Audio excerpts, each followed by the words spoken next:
class, I'm saying that कि you will must be continue, है ना। कंटिन्यूटी देखो कोई भी चीज एक दिन में नहीं होता, बट अगर कंटिन्यूअस वर्क करते रहोगे तब वो बिल्कुल चीजें समझ में आती है। अगर डिसकंटिन्यूअस हो गए, एक दिन करोगे एक दिन नहीं करोगे तो फिर प्रॉब्लम है ना। अच्छा, ऐसे कितने बच्चे हैं जो 9th C में मेरे साथ थे? Raise your hand. नहीं, इस बार बैक साइड, जो पिछले साइड, पिछले साल एक दो। देखो क्लास, सबसे बड़ी बात होती है कि आप जो होता है, जो मेहनत करते हो उसको कंटिन्यू रखना। अगर कंटिन्यू करते रहते हो देन इट विल इजी। अगर छोड़ दोगे, नहीं करना है ना, या गैपिंग दोगे तो फिर पता ही है आपको जो होता है, जो भी आप पढ़ा था है ना, वो बिल्कुल खत्म।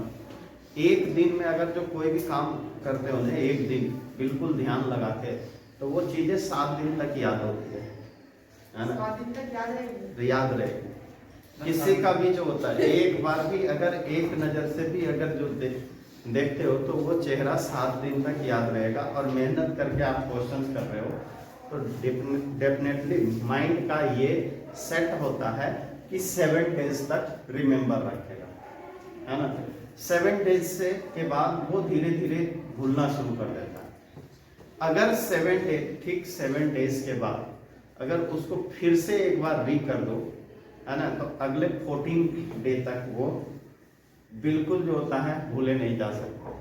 और 14 डे के बाद अगर फिर री कर दिया ना, तो पूरे मंथ के लिए वो कभी आप नहीं भूलोगे, ठीक है ना। तो प्रैक्टिस इसी को हम लोग करते हैं कि एक बार जो होता है ना, आप अगर कर लो तो समझो कि 2-4 दिन, तो अगर एक दिन में 10 क्वेश्चंस किए हैं, है ना, तो 10 क्वेश्चंस कम से कम एक सप्ताह तक तो आपको क्लियर रहेगा, 1 वीक तक, है ना। अगर अच्छे से समझ लिए हो तो किसी से हम लोग 1 घंटे, आधे घंटे या 2-3 घंटे बैठ करके अगर बातें कर लेते हैं तो उसका चेहरा जो होता है 7 डे। अब आप ये जो होता है समझने पे करता है, आप कभी भी मिलेगा ना तो आप आइडेंटिफाई उसको कर लोगे कि ये आदमी से हमने पहले मिला है ना। इवन एक बार 2-3 घंटे मिलने के बाद भी अगर आप महीने दिन के बाद भी वो आदमी मिलेगा तो जरूर देखेंगे कि अरे ये चेहरा है यार, इसको देखते हैं कहीं न कहीं। अगर नहीं विश्वास होता तो ऐसा प्रयोग कर सकते हो, है ना। मोहल्ले में जो होता है, जो जाते रहती है भाई, वो एक बार देख कर करके उसको लगा कि कहाँ से जाती है। उसके बाद में जो होता है ना, अगर वो 7 दिन तक नहीं याद रही तो फिर बोलना तेरी मेमोरी है या नहीं है।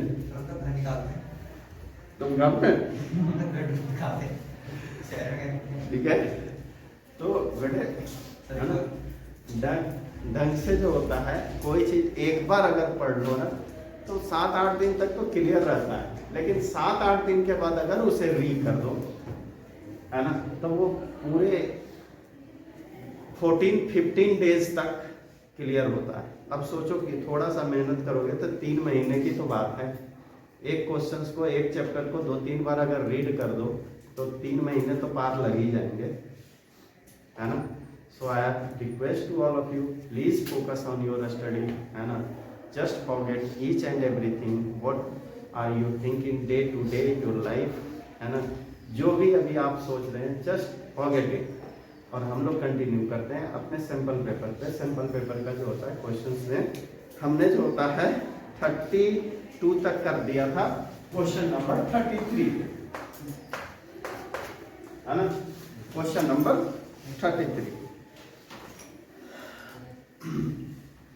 अब यहाँ पे देखो कि 33 इज सेइंग दैट कि the following data gives the informations on the observe life times in of 225 electrical components. देखो ये जो होता है CI है class interval 0 to 20, 20 to 40 and 40 to 60 and 60 to 80, 80 to 100 है ना, this one and 100 to 120 ये। और इसकी फ्रीक्वेंसी है, ये जो फ्रीक्वेंसी है 10, 35, 52, 61, 38 and 29, ठीक है ना। कहता है determine the model life times of the component. मैंने क्या बोला था आपको, जब इससे पहले जो 30 नंबर क्वेश्चंस जब मैं बता रहा था, मैं बताया था कि दो चीज सोचना है, मीडियन क्लास और मॉडल क्लास। अगर कोई भी डेटा अगर आपके पास दिया रहता है तो क्या उसके बारे में मीडियन क्लास क्या है और मॉडल, तो हमें अगर मीडियन पूछेगा तो we will focus on median class, और अगर हमसे मॉडल क्लास पूछेगा तो we will focus on mode, है ना। मोड हम लोग कैसे निकालते हैं इस पे फोकस करेंगे। तो क्लास, मीडियन क्लास और मॉडल क्लास में एक डिफरेंस है ना, इज दैट कि when you are finding the median class, है ना, जब आप मीडियन क्लास फाइंड करोगे तब क्या निकालना होता है, CF, क्यूमुलेटिव फ्रीक्वेंसी, है ना, पता है ना। और जब हमें मॉडल क्लास आइडेंटिफाई करना होता है तब मैं क्या करूंगा, जो सबसे अधिक, जो सबसे बड़ी फ्रीक्वेंसी होती है वो हमारा मॉडल क्लास। इतना तक सबको समझ में आया था। मैंने इससे लास्ट वाले क्वेश्चन में भी बोल रहा था, अभी भी मैं आपको बोल रहा हूं। तो यहाँ क्या मांग रहा है हमसे, मॉडल क्लास। तो मॉडल क्लास क्या होगा, साहिल बताएगा।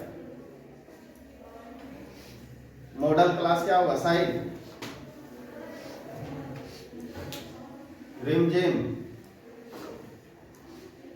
रिमझिम हाँ, लास्ट क्या 61 गलत है, बैठो फालतू की बकवास। चलो बोलो तुम। सर मॉडल क्लास 61 बैठो।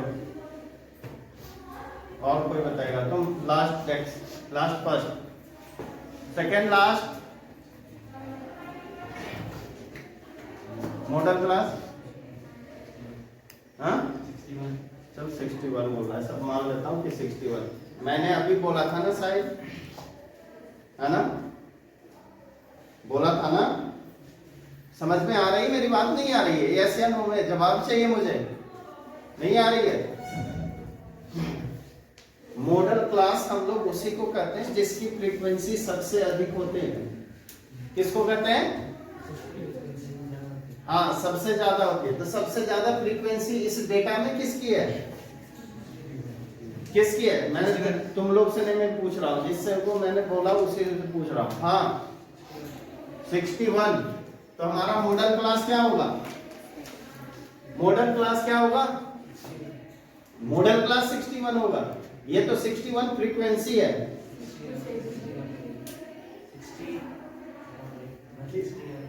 क्या 60 और नहीं, जोर से बोलो। हाँ 60 और 80, ये हमारा मॉडल क्लास होगा। क्लियर है क्लास? तो modal class, we have selected the modal class. और फिर मोड का क्या हम लोग करेंगे? फार्मूला यूज करेंगे मोड का, है ना। इसके अलावा तो कुछ चाहिए नहीं। मोड का फार्मूला क्या होता है? हाँ, क्या होता है? L plus F1 minus upon 2F1 minus F0 minus F2 into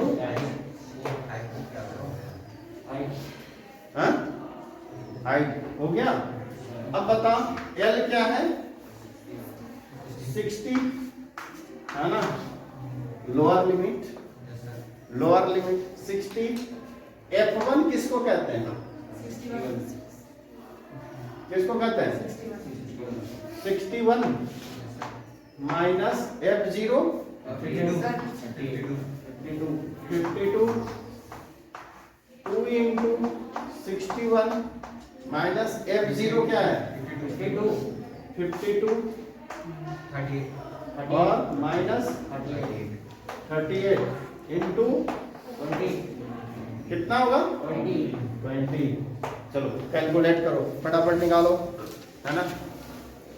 ये कितना हो गया 60 प्लस ये 61 माइनस 52 करोगे तो कितना हो जाएगा 9, और ये कितना हो गया 122, और ये दोनों को ऐड कर देखो, माइनस माइनस है तो प्लस हो जाएंगे, तो कितना हो जाएंगे 90, और ये हो गया इंटू 20। 60 प्लस 9 अपॉन ये अब माइनस करोगे तो कितना होगा 32 इंटू 20। देखो 5 ये कितना हो जाएगा 5 4 जा और 8 जा। आप देखो 60 प्लस 45 अपॉन 8। आप लोग क्या करते हैं यहाँ कैलकुलेशन आकर करते रहते हो कि क्या करें, माइनस में आएगा प्लस में आएगा क्या होगा, ठीक है ना। कुछ नहीं, अगर डिवीजन आता है वेल एंड गुड करो आप, अगर डिवीजन नहीं आता तो इसको तो मिक्स फ्रैक्शन में करने आता है या वो भी नहीं आता, वो भी सिखाऊंगा। देखो 8 डिवाइड अगर पॉइंट में लाते हो देन वेल एंड गुड, अगर पॉइंट में आपसे नहीं आता तो मिक्स फ्रैक्शन में तो आप कर सकते हो। मिक्स फ्रैक्शन में सीधे 45 हो गया ना, 5 जा कितना हो गया, कितना हुआ 45 है ना, ये 5 बच गया, ठीक है ना। तो आप केवल इतना लिख दो 60 और प्लस 5 होल नंबर 5 अपॉन 8 यही होता है ना। और आप जो होता है सिंपल साइन दोनों को ऐड कर दो 65 है ना होल नंबर 5 अपॉन 8, यही आंसर होगा, ठीक है ना। इतना कर दो, अगर पॉइंट में चेंज आपसे नहीं होता है तो, ठीक है ना। होल नंबर ऐड कर करके लिख दो छोड़ दो, अगर पॉइंट में इजीली चेंज हो जाता है देन वेल एंड गुड सीधे हो जाएगा। अब देखो पॉइंट यहाँ पे रख दिया 0 है ना, फिर कितने टाइम्स लगाओगे 6 टाइम, हाँ 8 टाइम लगा दो है ना 2, उसके बाद फिर कितना, अब ज्यादा नहीं 1 डिजिट निकाल दो, 2 डिजिट भी नहीं 1 डिजिट निकाल के छोड़ दो, ठीक है ना। तो यहाँ पे हो जाएगा कितना 60 प्लस 5.56 सॉरी 6 है ना। बाकी अगर जो देखो 8 2 जा 16 ऐसा तो होगा है ना, जिससे ज्यादा लगेगा नहीं। अब इतना पर आप छोड़ दो 65.62, 1 डिजिट या 2 डिजिट ज्यादा मत निकालो, और वो भी नहीं करने आ रहा है तो आप मिक्स फ्रैक्शन करके छोड़ो, मिक्स फ्रैक्शन में करके छोड़ो, ठीक है ना। क्लियर है, सबको समझ में आए। अब देखो यहाँ पे, और अगर एक तरीका और है, अगर नहीं समझ में आ रहा है कि 5/8 है ना, इसको जो होता है आप मिक्स फ्रैक्शन में आप या पॉइंट में चेंज करना चाहते हो है ना, तो चेंज में पॉइंट में चेंज करना चाहते हो तो इसको जो होता है 8 को 0 के टर्म में चेंज कर दो कि कितना जो होता है चेंज होगा। जैसे कि देखो अगर मैं इसमें 25 8 या 200 होता है ना इंटू 25, ये मैंने मल्टीप्लाई कर दिया, ठीक है ना। ये कितना हो गया 125 अपॉन कितना हो गया 200 है ना। अच्छा 200 में और कितना से मल्टीप्लाई करोगे कि यहाँ पे नीचे 0 0 आ जाए, कितने से 5 से कर दो, नहीं 0 0 लाने के लिए, तो ये हो गया 625 अपॉन ये कितना हो जाएगा 1000 देखो कितने डिजिट के बाद 0 है? 3 डिजिट के बाद 0। काम खत्म। या तो 2 स्टेप ये कर लो या तो 1 स्टेप वो कर लो, ठीक है ना। अगर नीचे में आने वाले हो 0 तब, ठीक है ना, अगर नीचे में 0 आने वाले हो तब, टर्मिनेटिंग डेसिमल हो तब। अगर नॉन टर्मिनेटिंग आ जाएगा तो you can't do this, simply divide करो और काम खत्म करो, है ना। इतने पे ही जो होता है 45/8 को डिवाइड कर दो, है ना, और क्लियर करो, ठीक है ना। चलो रब कर दो प्रिया। तो क्वेश्चंस क्या कह रहा है बेटा? कहता है कि a solid iron pole consist of a cylinder of the height 220 cm, है ना। ये बिल्कुल जो होता है एनसीईआरटी वाला क्वेश्चंस है, जो एनसीईआरटी में करवाया है, बिल्कुल डिट्टो है। So I will not do this question, you will do yourself. Clear है? तो ये आप जो होता है बिल्कुल उसी तरीके से। अब देखो 35 नंबर क्वेश्चन पे आ रहा है, जो एनसीईआरटी में मैंने करवा रखा है, आप खुद से कोशिश करें तो ज्यादा बेटर होगा।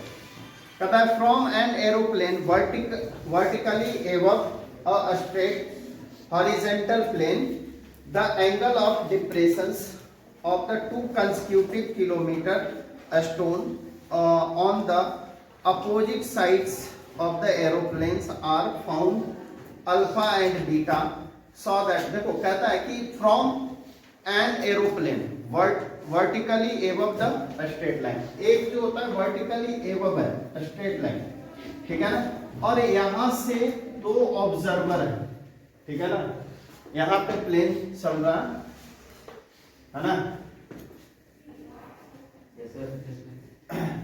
उसके बाद में यहां से जो होता है कोई भी यात्री है, पैसेंजर है, वो नीचे की तरफ देख रहा है 2 स्टोन, ये यहां से इधर और यहां से इधर। तो देखो ये इसके साथ अल्फा और इसके साथ बीटा। क्लियर है क्लास? डिप्रेशन बन रहा है, डिप्रेशन में depression of 2 consecutive kilometers stones on the opposite sides of the aeroplane are found to be alpha beta, so that the height of the aeroplane is this। अब इसमें जो होता है, जो हाइट है एरोप्लेन की, वो क्या आपको दिखाना है कि देखो ये height h is equal to tan alpha into tan beta upon tan alpha plus tan beta, ये आपको दिखाना है, ठीक है ना। 2 consecutive किलोमीटर, है ना, consecutive kilometres on the opposite sides of the aeroplane. ये देखो ये जो होता है ना, ये 1 किलोमीटर दोनों दिख रहा है। ये यहां से यहां भी 1 किलोमीटर है और इधर से इधर भी 1 किलोमीटर है। नहीं सॉरी, ये पूरा 1 किलोमीटर है। ये पूरा जो होता है कंसेक्यूटिव कारण, consecutive kilometres. The angles of depressions of the 2 consecutive kilometer on the opposite sides of a aeroplane, है ना। फाइंड द, अब यहां से देखो ये डिप्रेस एंगल है, यहां पे फ्लाइट उड़ान भर रही है, और यहाँ ये A है, ये B है, ये C है, और यहाँ पे D मान लो या F मान लो, whatever you want you can do it, ठीक है। ये अल्फा है तो ये कितना हो जाएगा? अल्फा हो गया। ये अल्फा है तो ये भी क्या हो जाएगा? सॉरी बीटा, है ना। इसको जल्दी से फटाफट कर करके देखो, है ना, हाइट निकालो और इसको कंपेयर करो। आधे लोग तो देख के डर गए होंगे। देखो इसको जो होता है यहां से बेटा, ये AC, ये पहले हम लोग AC ले लेते हैं, इस हाइट निकालनी है ना, तो tan अल्फा इक्वल टू कितना हो जाएगा, tan अल्फा, क्योंकि ये और ये दोनों कितना है 1 किलोमीटर यहाँ से है ना, तो 1 किलोमीटर है, तो class first we will find alpha, ये AC और CB, ठीक है ना। तो tan अल्फा हमें इसमें और इसमें रिलेशन चाहिए, are you getting my point, इसमें और इसमें रिलेशन चाहिए, तो tan अल्फा लेंगे, क्योंकि बेस और परपेंडिकुलर है, बेस और परपेंडिकुलर में किसका रिलेशन है, tan का, है ना, तो tan अल्फा इक्वल टू क्या होगा, परपेंडिकुलर अपॉन बेस AC, ठीक है ना। अब ये इधर आ गया, तो ये कितना हो गया, AC equal to H upon tan alpha, ठीक है ना, बात समझ में आ रहा है। अब यहां पे अब हमें BC लेंगे, ये BC लेने के लिए हम लोग क्या करेंगे, यहाँ tan बीटा है, हमें दोनों का रिलेशन चाहिए ना, तो tan बीटा इसमें और इसमें, क्योंकि हाइट हमें निकालनी है, इसके इक्वल प्रूव करनी है, तो हाइट जो होता है और इसमें दोनों में रिलेशन क्या होगा, tan बीटा इक्वल टू क्या होगा, बताओ, हाइट अपॉन BC, और BC इक्वल टू क्या हो जाएगा, H अपॉन tan बीटा हो गया ना। अब देखो दोनों को ऐड कर देंगे, ये फर्स्ट और ये second, add first and second, तो ये क्या हो गया बेटा, AC plus BC equal to क्या हो गया, H upon tan alpha plus H upon tan beta, clear है। अब ये tan बीटा हो गया, तो आप मुझे बताओ ये कितना है, 1 किलोमीटर, और यहां से क्या होगा, H कॉमन ले लूं, तो ये कितना हो जाएगा, 1 upon tan alpha plus 1 upon tan beta, ये जो होता है 1 इक्वल टू हो गया H इंटू LCM ले लूं, tan alpha into tan beta, तो ये कितना हो जाएगा, tan beta plus tan alpha, ठीक है ना। अब इसको इधर ले आओ, तो इधर ले लाऊंगा तो ये जो डिवाइड है इधर आकर के मल्टीप्लाई में यानी चेंज हो जाएगा ना, रिवर्स, तो H इक्वल टू कितना हो जाएगा, tan alpha into tan beta upon tan beta plus tan alpha, ये हो जाएगा आपका प्रूफ, क्लियर है क्लास। ये इसी का और का क्वेश्चंस है नेक्स्ट क्लास, ये सबको समझ में आ गया होगा, है ना, अगर नहीं समझ में आया हो, है ना, प्लीज रिपीट इट, देखो जब तक रिपीट नहीं करोगे तब तक नहीं होगा, है ना। क्वेश्चन इसको क्या करना, ईमानदारी से, अपनी कोई भी सेल्फ इनोसेंट होता है ना भाई, ऑनेस्टी, कि हम कितना अपने आप में कितना ईमानदार हैं, ये देखने के लिए आप क्या करना कि सैंपल पेपर लेना और सैंपल पेपर को होल कर करके अपने आगे रखना, और जिस पे सॉल्व किए हो ना वो रख दो साइड में, ठीक है ना, वो बिल्कुल साइड में रख दो, और उसके बाद खुद से सॉल्व करो, इसे खुद से सॉल्व करो, अपनी बिल्कुल ईमानदारी पूर्वक, जो कहते हैं ना ऑनेस्टी, बिल्कुल चीटिंग नहीं करना है, ये नहीं करना है, जो आपके माइंड में आना है just you will write on your notebook, है ना, खुद से बंद कर, तेरे पास है ना, कोई तुझे चेक नहीं कर रहा है, कोई तुझे बोल नहीं रहा है कि पढ़ो, कोई तुझे कुछ नहीं कह रहा है कि तुम ये काम करो, है ना, बट तुम खुद के लिए ये काम कर रहे हो, ऐसा सोच करके बैठो, और वो काम खुद से, न तेरे इसमें मार्क्स आने का है न कुछ, है ना, कोई तुझे नहीं बोला, तुम खुद से बैठ करके अगर 2 मिनट इस क्वेश्चन को रिवाइज कर लोगे, है ना, या जितने क्वेश्चंस आज हमने करवाए और कल करवाए, है ना, उन सबको एक बार बैठ करके ईमानदारी से खुद से कर लोगे, है ना, बिल्कुल। और उसके बाद में जहां जहां प्रॉब्लम होता है आप मुझे बता दो कि यहाँ मुझे प्रॉब्लम हुआ है। क्लियर है class? Thank you and have a nice day.